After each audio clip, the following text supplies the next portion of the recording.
जी, अस्सलाम वालेकुम। उम्मीद है कि आप तमाम दोस्त खैरियत से होंगे और आज का दिन भी ट्रेडिंग के हवाले से अच्छा गुज़रा होगा।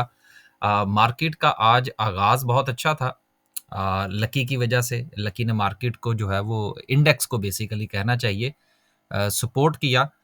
लेकिन बहरहाल उसके बाद चीज़ें जो हैं वो स्टेबल नहीं रह पाईं क्योंकि सिर्फ़ महज़ एक कंपनी की बुनियाद पर पूरी मार्केट जो है वो स्टेबल नहीं रह सकती।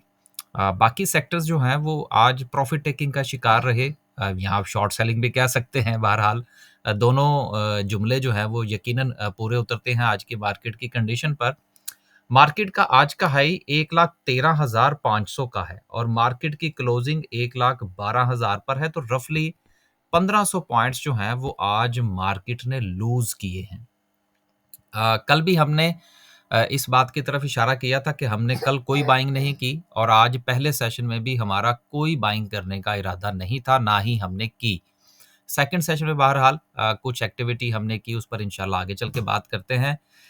देखिए इसी चीज़ का नाम जो है वो ट्रेडिंग है, इसी चीज़ का नाम जो है वो मार्केट की अंडरस्टैंडिंग है कि आपने सिर्फ देखना है कि क्या मार्केट जो है वो आपको बाइंग का मौका दे रही है। आज एक स्ट्रैटेजी भी आपके साथ डिस्कस करने की कोशिश करेंगे जो कि बारहा वीडियो में मैं डिस्कस कर चुका हूँ, लेकिन आज मज़ीद उस पर बात करने की ज़रूरत है कि लेवल्स को जो है वो आइडेंटिफ़ाई करने के बाद उसकी एग्ज़ीक्यूशन जो है वो बहुत ज़रूरी होती है। उस पर आगे चल के इंशाल्लाह बात करते हैं। तो रफ़ली 1500 पॉइंट्स आज मार्केट ने लूज़ किए हैं during the market.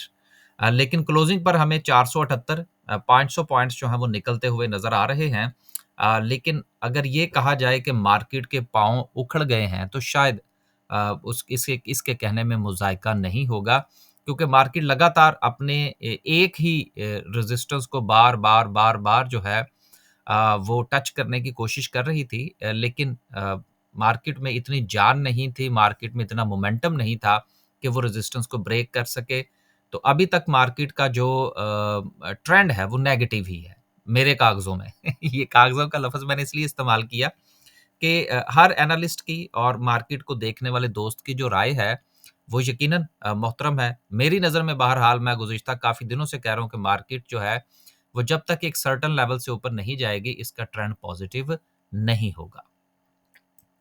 Circuit breaker की बात करते हैं जी। माशाल्लाह से आज भी 7 कंपनीज़ जो हैं, वो हमें अपर कैप में नज़र आ रही है, जिसमें प्रीमा का लगातार कैप है।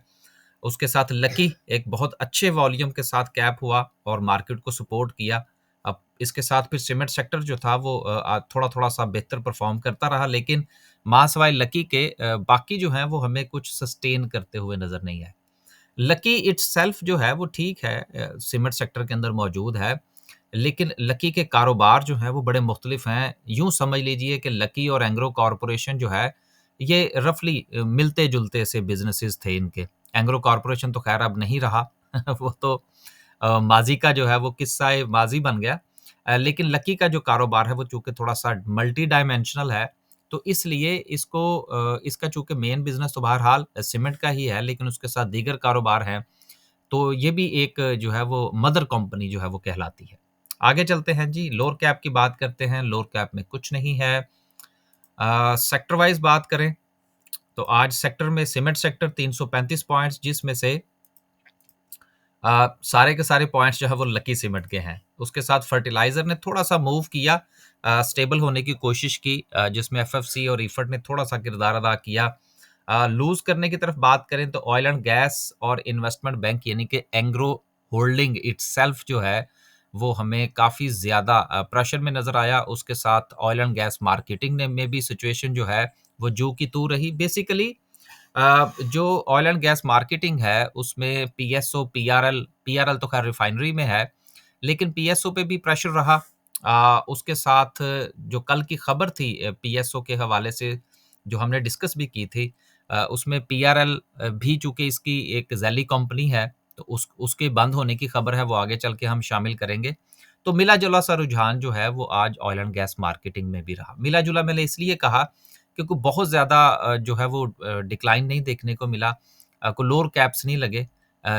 लेकिन अगर यही सिलसिला कंटिन्यू करता है तो अगले एक आध दिन में यानी कि मंडे के बाद कोई लोअर कैप्स भी हमें देखने को मिल सकते हैं। आगे चलते हैं जी। कैंडल को इंशाल्लाह लास्ट पे डिस्कस करेंगे।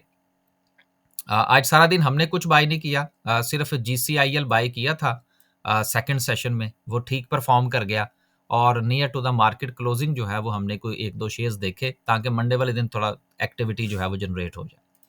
पहली खबर हबको के हवाले से है, लेकिन खबर डिस्कस करने से पहले मैं ये गुजारिश करता चलूं कि ये खबर हमने पहले भी, मुझे अच्छी तरह से याद है कि मैं 2 बार इस खबर को शामिल कर चुका हूं।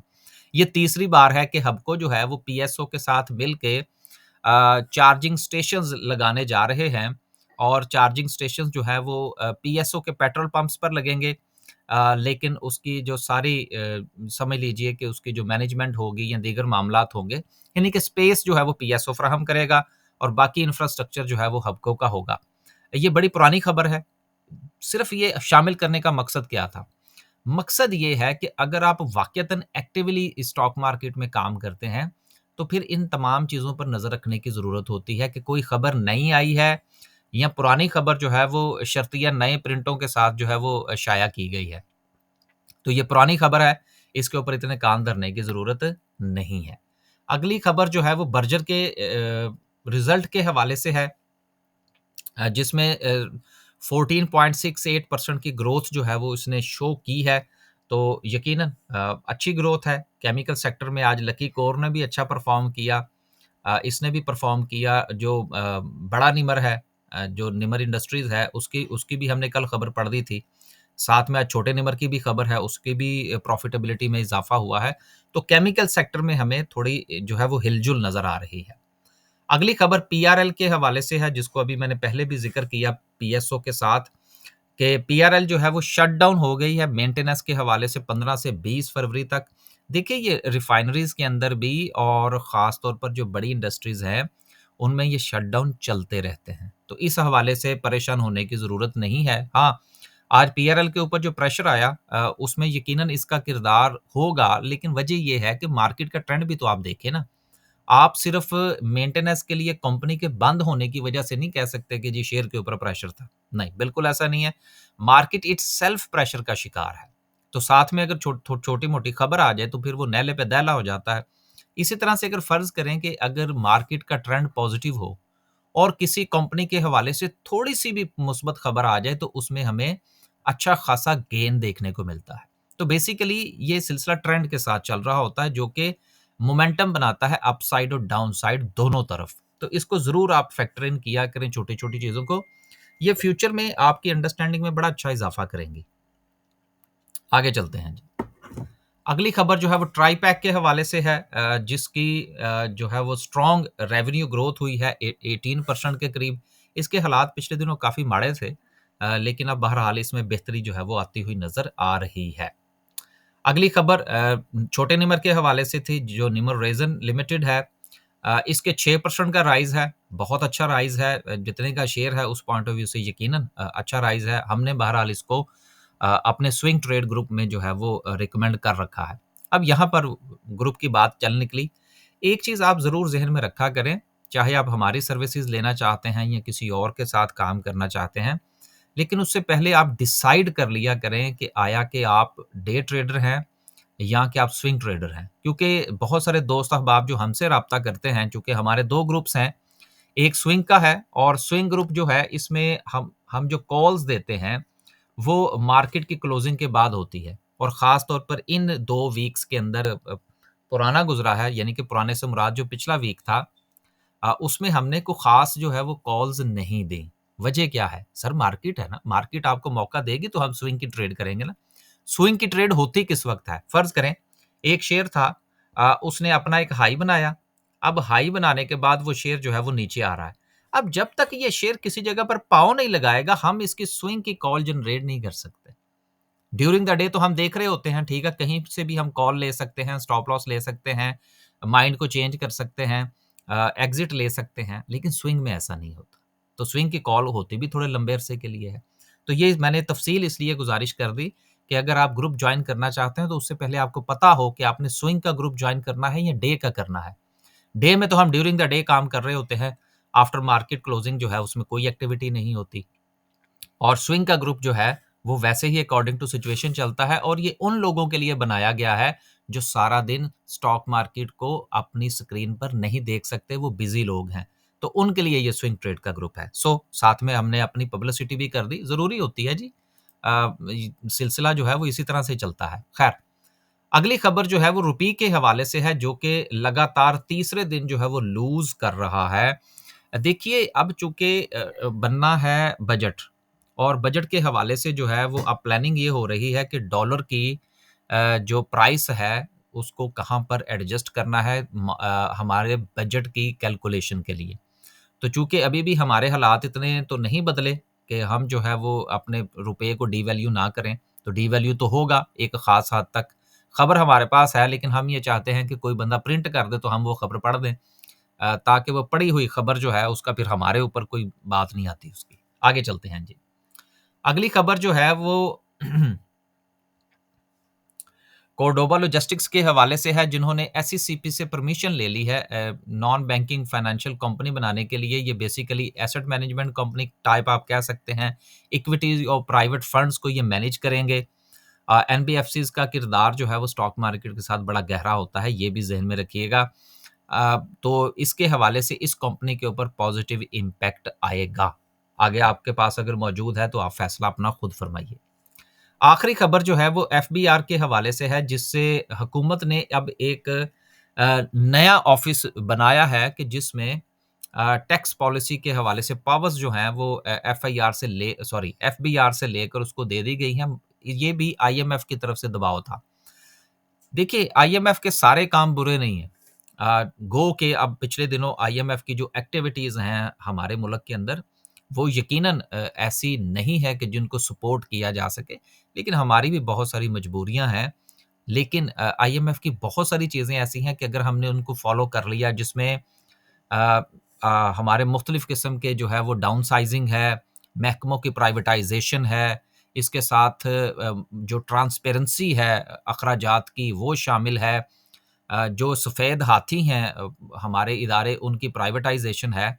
अगर ये भी काम फ़र्ज़ करें अगर हम कर लेते हैं, तो आने वाले दिनों में हमारे मुल्क की जो इकॉनमी है उसके ऊपर इसके अच्छे ख़ासे मुस्बत असरात बनेंगे। क्योंकि ये वो सारे काम हैं जो बहुत सारी पॉलिटिकल पार्टीज़ करना चाहती थी। अ, समेत पीटीआई के, पीपल पार्टी के और नून लीग के। लेकिन इन सब की सियासी मजबूरियाँ होती हैं, जिसकी बुनियाद पर ये अपने अच्छे काम भी नहीं कर पाते। तो चलें, आईएमएफ के कंधे के ऊपर रख के बंदूक अगर चल जाए तो चलें, इसमें कोई बुराई नहीं है। तो ये बहरहाल एक अच्छा स्टेप है। आखिर में हम डिस्कस करते हैं जी आज की कैंडल को, और कैंडल में डिस्कस करने से पहले जो मैं ये शुरू में मैंने गुज़ारिश की थी कि अ, कहाँ पर और कैसे शेयर को बाय किया जाए? देखिए, जिस तरह से मैंने कल गुज़ारिश की थी, मैं उसी एग्ज़ाम्पल को साथ लेकर चलूँगा कि जी कल हमने कुछ बाय नहीं किया, और उसके साथ हमारा ये था कि हमने आज भी पहले सेशन में कुछ बाय नहीं करना। रीज़न क्या है? रीज़न ये थी कि जो मैंने कल भी आपसे डिस्कस की थी कि ये मार्केट की एक रेज़िस्टेंस है, जिसको मार्केट बार-बार जो है वो रिस्पेक्ट तो नहीं कर रही। रिस्पेक्ट से मुराद ये है कि इसको ब्रेक नहीं कर रही। और दूसरी तरफ जो है वो मार्केट की एक सपोर्ट है, जिसको मार्केट जो है वो बार-बार रिस्पेक्ट कर रही थी, यानी कि वहाँ से भी नीचे नहीं जा रही थी।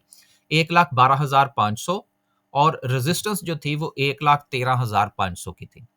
अब जब तक कोई शेयर या इंडेक्स जो है वो एक मखसूस ज़ोन के अंदर जो है वो ट्रेड हो रहा हो, तब तक उसमें ट्रेड नहीं लेनी चाहिए। और हम भी यही देख रहे थे कि इंडेक्स जो है वो अपनी किसी एक लेवल से या तो ऊपर निकले, फिर हम उसमें बाय करें, या वो उससे नीचे जाए, देन हम उसकी तरफ देखें कि आया कि हमने कुछ बाय करना है या नहीं। तो शेयर भी आपने इसी तरह से खरीदने हैं कि आपने देखना है कि शेयर जो है वो अपने एक मखसूस ज़ोन में है। जब तक वो अपने एक मखसूस ज़ोन को ब्रेक नहीं करता, तब तक उसमें नई बाइंग नहीं बनती।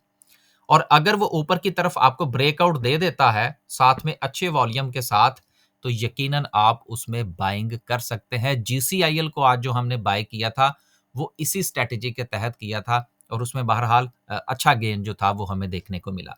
तो ये स्ट्रैटेजी जो थी वो मैं आपसे डिस्कस करना चाह रहा था कि जब तक कोई शेयर जो है वो अपने एक ज़ोन में एक बॉक्स बना दे, ये बॉक्स ही बन गया ना, मैं इसको दोबारा ज़रा अगर बता दूँ आपको।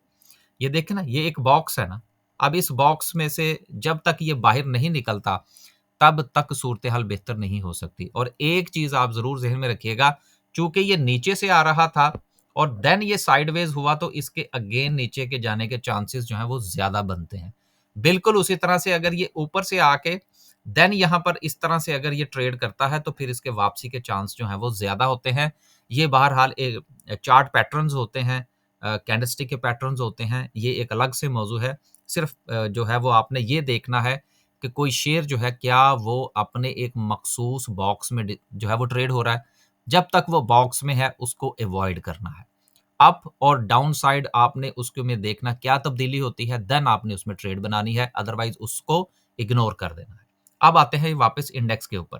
इंडेक्स के हवाले से हमारी राय अपनी जगह पर कायम है, जब तक मार्केट जो है वो अपनी इस ट्रेंड लाइन को ब्रेक नहीं करती, तब तक मार्केट का ट्रेंड पॉज़िटिव नहीं होगा।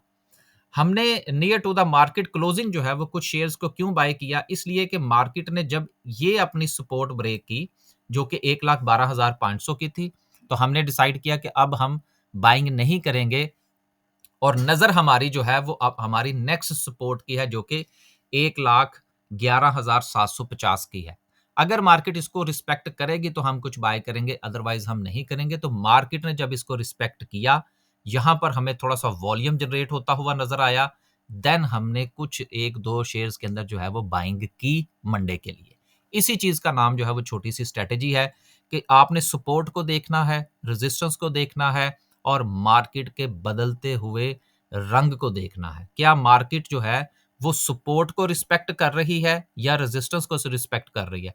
दोनों के मुताबिक ही आपने फैसला करना है। तो इस वक़्त इंडेक्स के पास जो सपोर्ट है वो 1,11,750 और रेजिस्टेंस अगेन अब जो पहले सपोर्ट थी अब वो रेजिस्टेंस बन गई है 1,12,500 की। जब तक मार्केट जो है वो इससे ऊपर नहीं जाती, अब आप नई बाइंग नहीं करेंगे और जब तक इससे नीचे नहीं जाती आप अपना स्टॉप लॉस लेंगे, ताकि अगर यहाँ से नीचे जाए तो आप एग्ज़िट ले जाइएगा। क्योंकि अगर यहाँ से नीचे गई तो फिर मार्केट के पास एक लंबी लेग होगी लगाने के लिए और उससे आपका पोर्टफोलियो ख़ासा मुतासिर हो सकता है। इजाज़त दीजिए जी। अल्लाह हाफ़िज़।